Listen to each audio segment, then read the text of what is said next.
again, if masses of all the molecule of gases are halved, molecule का मास छोटा m आधा कर दिया, एंड देयर स्पीड्स डबल। जब कुछ ना गिवन हो तो ये मत पूछना एग्जामिनर से सर ये पता नहीं क्वेश्चन मिसप्रिंट है कौन सी स्पीड है, तो पक्का वो आरएमएस स्पीड ही होगी। हम जितनी भी कैलकुलेशन करते हैं केटीजी में या पूरी गैसेस के लिए वो आरएमएस के साथ करते हैं। हम एवरेज वेलोसिटी पढ़ते हैं, मोस्ट प्रोबेबल भी पढ़ते हैं, लेकिन उससे एक्यूरेट रिजल्ट नहीं आते, एक्यूरेट रिजल्ट आरएमएस के साथ आते हैं। तो बाय डिफॉल्ट वो आरएमएस ही होगी हमेशा, अगर मेंशन भी नहीं तो भी आरएमएस लेनी है। ठीक, मान लो कई बार ऑब्जेक्टिव नहीं मेंशन करता, बाय डिफॉल्ट आरएमएस निकलेगी। तो कह रहे हैं कि बताओ ratio of initial and final pressure. हमने एवरेज प्रेशर का फॉर्मूला लास्ट टाइम किया। डेंसिटी क्या होती है, मास बाय वॉल्यूम है। मास बाय वॉल्यूम को या डेंसिटी को लिख सकते थे m इंटू एन, याद है किया था हमने। m का मतलब मास ऑफ ईच मॉलिक्यूल।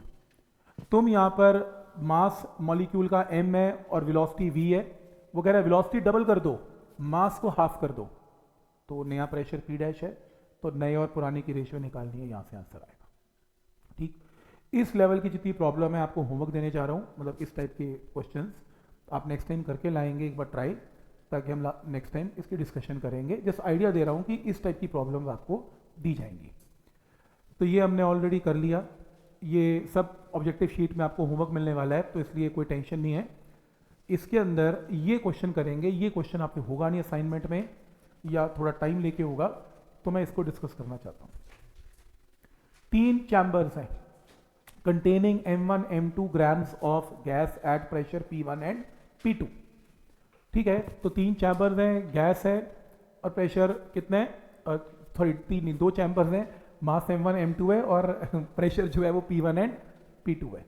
इनको कम्युनिकेशन में डाल दिया और इन्हें मिला दिया। ईच जो इनका जो कॉमन टेम्परेचर है वो कितना है, कैपिटल T है। तो क्या निकालना है, कॉमन प्रेशर निकालना है। टेम्परेचर चेंज नहीं होगा, वो कह रहा है टेम्परेचर सेम है, मिक्स करने के बाद भी कॉमन प्रेशर निकालो। एक बुक यूज करती हैं, मेरे को पसंद नहीं मेथड, मेरे को ये पसंद है। इसमें पहली गैस के लिए P1 V1 is equal to N1 RT, temperature तो T रखना है। दूसरी गैस के लिए P2 V2 N2 RT, temperature same रखना है, वो कह रहा है। तुमने 2 गैसेस को मिक्स कर दिया, मिक्स करने पे P मिक्सचर, वॉल्यूम तुम्हारा V1 प्लस V2 हो गया और नंबर ऑफ मोल्स जो है N1 और N2 हो गए इंटू RT। तो पहले मैंने फर्स्ट गैस की इक्वेशन लगाई, फिर मैंने सेकंड गैस की इक्वेशन लगाई, फिर मैंने मिक्सचर की इक्वेशन लगाई। मिक्सचर की इक्वेशन में P मिक्सचर निकालना है। तुम यहां से V1 पुट कर लो N1 RT बाई P1, तुम V2 पुट कर लो N2 RT बाई P2, और नंबर ऑफ मोल्स क्या होते हैं, M1, क्योंकि तुम्हें गैस का मास पता है M1 अपॉन कैपिटल M, और सेकेंड में तुम्हें सेकेंड मास M2 पता है अपॉन कैपिटल M। यहां भी रादर तुम N1 की जगह पुट कर लो M1 बाई M, N2 की जगह M2 by M, M M M M T T T T R R R R cancel, जो बचा वहां से ऑप्शन मार्क कर लेना, ये आंसर मिलेगा। मतलब मैं ये बताने की कोशिश कर रहा हूं, ये एक जस्ट हिंट दे रहा हूं, क्वेश्चन आपको होमवर्क दे रहा हूं मैं करने के लिए। आपसे हो गया अच्छी बात है, नहीं हुआ तो इसे रेफर किया जा सकता है। बट पॉइंट समझ में आ रहा है कि गैस की इक्वेशन से ही, ये पहली गैस की इक्वेशन, दूसरे के ऊपर इक्वेशन, मिक्सचर के ऊपर इक्वेशन, और फिर तुम अपना दिमाग लगाना, अपनी केमिस्ट्री लगाना, V1 को पुट करो, V2 को पुट करो, और फिर कैसे तैसे सॉल्व करके आंसर निकालना।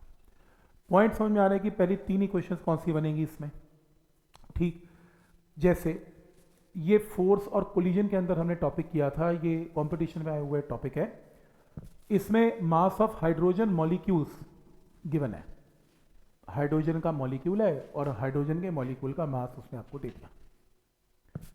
इफ 10 की पावर 23 हाइड्रोजन मॉलिक्यूल्स स्ट्राइक पर सेकेंड, एक सेकेंड में 10 की पावर 23 मॉलिक्यूल एक दीवार को हिट करते हैं, और दीवार का एरिया पता है, at an angle of 45 degree to the normal.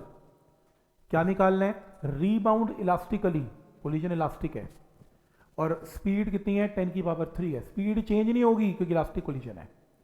और क्या निकालना है, प्रेशर ऑन दी वॉल। तुम अगर इस फिगर को पहचानते हो, याद है बुक्स में बनी हुई है ऑलरेडी, जब एक बॉल आती थी कोलिजन में, टक्कर मार के चली जाती थी और हम फोर्स निकाला करते थे इस पे, ये वही क्वेश्चन है, बस बॉल की जगह मॉलिक्यूल है। तो इमेजिन करो एक मॉलिक्यूल आया, उसका मोमेंटम mv है, मॉलिक्यूल चला गया, मोमेंटम mv है क्योंकि इलास्टिक कोलिजन है, वेलोसिटी चेंज तो है नहीं, और 45 डिग्री तुम्हें गिवन है। तो तुम्हें अगर फोर्स निकालनी है तो क्या करेंगे, तुम इस मोमेंटम की लाइन खींच लो, वेक्टर खींच लो, डायरेक्शन याद करो, यही किया करते थे 45 45। इस mv के दो कंपोनेंट्स होंगे, mv cos 45, mv sin 45। Final momentum के भी दो कंपोनेंट्स होंगे, एक कॉस का एक साइन का। इस मोमेंटम में से इस मोमेंटम को माइनस करेंगे तो आंसर क्या आएगा, 0। तो वाई एक्सिस में no momentum change, no force, और एक्स एक्सिस में मोमेंटम की डायरेक्शन चेंज है, तो final momentum minus initial momentum में माइनस साइन भी आएगा क्योंकि डायरेक्शन ऑपोजिट है, तो 2mv cos 45 आएगा डिवाइडेड बाय टाइम। लेकिन प्रॉब्लम यह है कि ये क्वेश्चन एक मॉलिक्यूल के साथ हुआ, हमें क्या गिवन है, कितने मॉलिक्यूल्स हिट करते हैं, 10 की पावर 23 मॉलिक्यूल्स हिट करते हैं पर सेकेंड। ये नंबर ऑफ मॉलिक्यूल्स नहीं है, ये नंबर ऑफ मॉलिक्यूल्स पर सेकेंड है। तो ये एक मॉलिक्यूल की फोर्स थी, इसको नंबर ऑफ मॉलिक्यूल्स पर सेकेंड से मैंने मल्टीप्लाई कर दिया, नंबर ऑफ मॉलिक्यूल से मल्टीप्लाई कर दिया, सिंपल।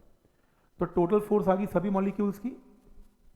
तो इसको सॉल्व करके 2mv cos 45, m n और टाइम को अलग लिख लिया क्योंकि number of molecules per unit time तो मुझे पता है 10 की पावर 23, और मास मुझे मॉलिक्यूल का पता है।